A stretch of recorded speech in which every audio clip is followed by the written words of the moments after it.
अरहंताणम नमो अरहंताणम नमो अरहंताणम। हमारे विचार,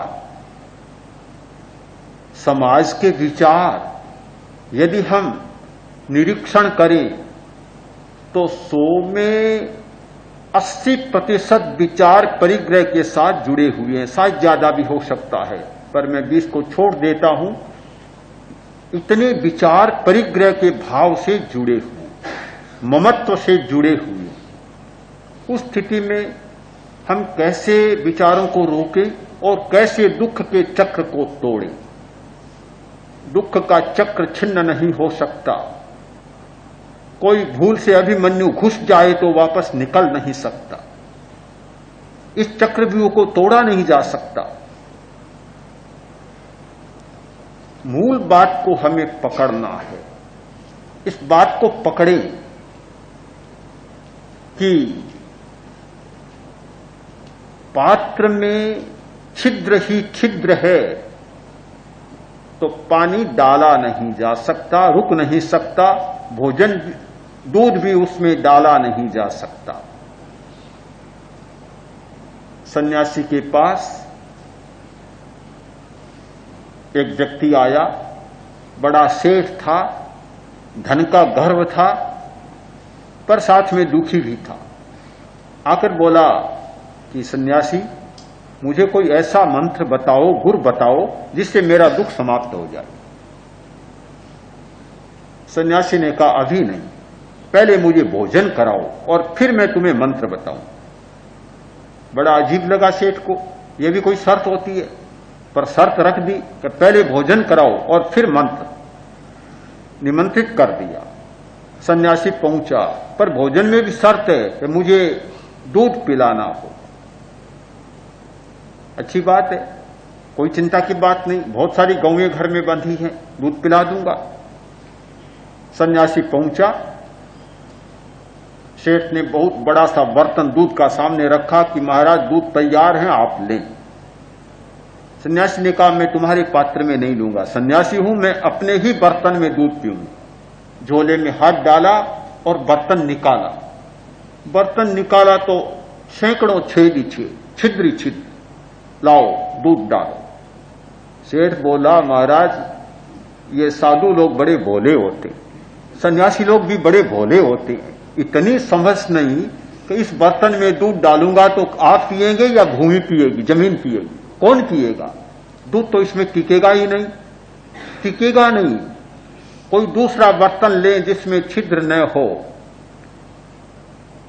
सन्यासी बोला, बात तो तुमने ठीक कही है, यदि मेरे छिद्र वाले पात्र में दूध नहीं टिकेगा तो तुम्हारे छिद्र वाले मन में मेरा मंत्र भी नहीं टिकेगा। पहले कोई दूसरा बर्तन लाओ, फिर मैं तुम्हें मंत्र दूंगा। परिग्रह की भावना ने, ममत्व की भावना ने इतने छेद बना दिए हमारे मन के पात्र में कि कोई बात टिकती नहीं है। बहुत बड़ा प्रश्न होता है कि इतना धर्म सुनते हैं, इतना शास्त्र का वचन सुनते हैं, स्वाध्याय करते हैं, पर कोई बात मन में टिकती नहीं। टिके कैसे? बर्तन तो छिद्र वाला है, छेद ही छेद कर रखे हैं, कैसे टिकेगा?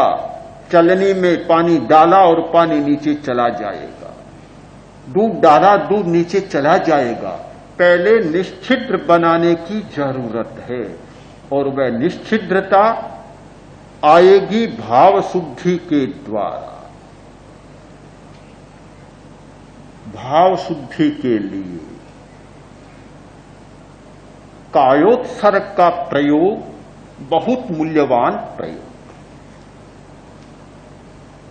कायोत्सर्ग का प्रयोग, शरीर को छोड़ देना। कायोत्सर्ग का अर्थ है काया का उत्सर्ग कर देना, शरीर को त्याग देना, छोड़ देना। कैसे संभव है? जीते जी शरीर को छोड़ देना। मरने के बाद तो शरीर छूट जाता है, पर जीते जी शरीर को छोड़ देना कैसे संभव है?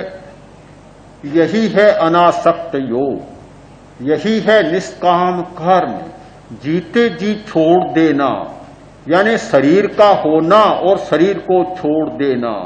काम करना और काम को छोड़ देना, काम का प्रभाव चित्त पर न रहना, संस्कार न बनना, इसी का नाम अनासक्त योग, कायोत्सर्ग अनासक्ति का एक प्रयोग है कि जीते जी शरीर को छोड़ देना, न शरीर की सार संभाल, न हिलना डुलना, न प्रवृत्ति, न क्रिया, शरीर को छोड़ देना, त्याग देना, कायोत्सर्ग। शरीर को छोड़ा जा सकता है। शरीर को छोड़ दिया, इसका अर्थ है कि परिग्रह की जड़ पर हमने प्रहार कर दी। सबसे बड़ा परिग्रह क्या है? हमारा शरीर। और सारा परिग्रह को पैदा होता है इस शरीर के ममत्व से। शरीर है बड़ा परिग्रह और दूसरे परिग्रह की भावना को जन्म देने वाला परिग्रह। यदि शरीर के प्रति हमारा ममत्व छूटता है और ये परिग्रह की पकड़ थोड़ी ढीली होती है तो सारी परिग्रह की पकड़ ढीली हो जाती। कायोत्सर्ग का एक सूत्र है शिथिलीकरण, ढीला छोड़ना। मांसपेशियों को ढीला छोड़ें, हर कोशिका को शिथिल करें। केवल चमड़ी को, हड्डियों को, मांसपेशियों को ढीला नहीं छोड़ना है, उन्हें पकड़ने वाली पकड़ को ढीला छोड़ना है। जो उन्हें पकड़े हुई है उस ममत्व के भाव को ढीला छोड़ना है। बहुत जागरूक रहे। कायोत्सर्ग में केवल शरीर के अवयवों का शिथिलीकरण नहीं करना है, किंतु साथ साथ उस ममत्व की भावना को शिथिल करना है। जब तक ममत्व की भावना को, शरीर की पकड़ को ढीला नहीं करेंगे तो कोरा मांसपेशियों को ढीला करना एक यांत्रिक क्रिया बन जाए। जिस व्यक्ति ने सही अर्थ में कायोत्सर्ग किया है और ममत्व को ढीला छोड़ा है, मेरा शरीर है, यह शरीर मेरा है, इस भावना को भी शिथिल किया है, उसने सही अर्थ में अनासक्ति का मंत्र सीखा है और पकड़ा है। नहीं तो नहीं जान सकता। भाव शुद्धि का, भाव परिवर्तन का पहला प्रयोग है कायोत्सर्ग। यहां से हमारे भाव परिवर्तन होने शुरू होते हैं। जिसने कायोत्सर्ग करना नहीं सीखा उसने भाव परिवर्तन करना नहीं सीखा। जिसने कायोत्सर्ग करना सीख लिया उसने भाव परिवर्तन करना सीख लिया। प्रेक्षाध्यान का एक महत्वपूर्ण प्रयोग है कायोत्सर्ग। शरीर का शिथिलीकरण, जागरूकता और ममत्व का शिथिलीकरण, यानी शरीर की पकड़ का शिथिलीकरण, ये तीनों बातें कायोत्सर्ग में साथ साथ चलती है। एक भाई ने पूछा कि हठ योग का शवासन और कायोत्सर्ग में क्या अंतर है? मैंने कहा शारीरिक दृष्टि से कोई अंतर नहीं। शवासन का अर्थ ही है मुर्दे की तरह ढीला हो जाना, छोड़ देना। कायोत्सर्ग में भी यह ढीला हो जाना, किंतु कायोत्सर्ग का अर्थ कोरा शिथिलीकरण, कोरा शवासन नहीं है। कोरा शरीर को ढीला छोड़ देना नहीं है। उसका मूल अर्थ है अपने प्रति जागरूक होना और शरीर के ममत्व का त्याग करना। जब तक शरीर के ममत्व के त्याग की बात नहीं आएगी, सही अर्थ में कायोत्सर्ग नहीं सधेगा, और वह नहीं सधेगा तो परिग्रह की पकड़ ढीली नहीं होगी।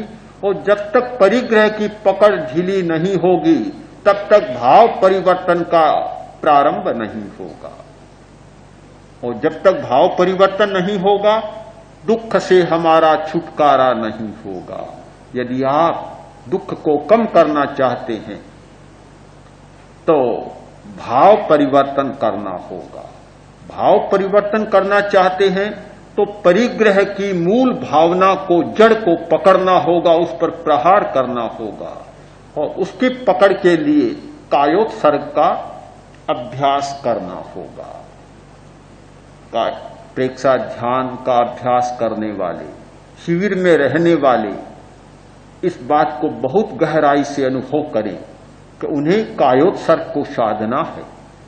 एक शिविर में सारी साधना सध सके बहुत कठिन बात है, अनेक प्रयोग है, पर कम से कम एक शिविर में श्वास प्रेक्षा, कायोत्सर्ग, अंतर यात्रा और ज्योति केंद्र का ध्यान, ये 4 बातें सध जाती है तो मैं मानता हूं कि पहला शिविर बहुत सफल हो जाता है।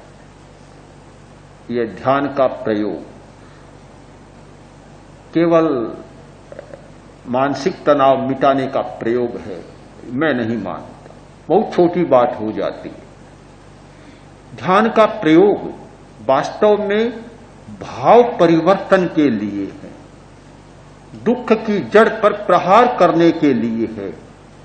यह सच्चाई समझ में आ जाए तो हम ध्यान का सही मूल्यांकन कर पाएंगे, सही अर्थ में ध्यान हमारी समझ में आएगा और फिर ध्यान के प्रति हमारा आकर्षण बाहरी नहीं होगा। यदि कोई शारीरिक बीमारी मिटानी है, ध्यान के प्रति आकर्षण हुआ, जरूरी नहीं कि हर बीमारी मिट ही जाए, नहीं मिटी तो यह होगा कि ध्यान में गए तो थे पर हमें तो कुछ भी नहीं मिला, क्योंकि प्याली लेकर ही आए थे, प्याली समुद्र उसमें कैसे समाएगा? तो प्याली में समुद्र नहीं समाया तो आपको निराश होना पड़ेगा। कोई मानसिक उलझन लेकर आए, नहीं मिटी तो आपको लगेगा कि शिविर में जाना सार्थक नहीं हुआ। किंतु जब इस सच्चाई को समझ लें कि ध्यान करने का अर्थ है कि सारे दुखों की जड़ पर प्रहार करना, इसलिए हम ध्यान कर रहे हैं, यह बात अगर सही अर्थ में समझ में आ गई तो मुझे लगता है कि आपको कभी निरर्थकता का अनुभव नहीं होगा। हम फिर इस सच्चाई को समझें कि ध्यान का उद्देश्य है दुखों की जड़ पर प्रहार करना, और उस पर प्रहार होगा तो शारीरिक बीमारी भी मिटती है, मानसिक उलझने भी मिटती हैं, भावनात्मक समस्याएं भी सुलझती है। हम अपने भावों की निर्मलता के लिए, भावों को सहज सरल बनाने के लिए कायोत्सर्ग का प्रयोग करें और कायोत्सर्ग के द्वारा दुख की जड़ पर प्रहार करें। यह प्रहार एक बहुत कीमती प्रहार होगा, ऐसा प्रहार होगा कि जिसे ध्यान न करने वाला व्यक्ति कभी समझ ही नहीं सकता।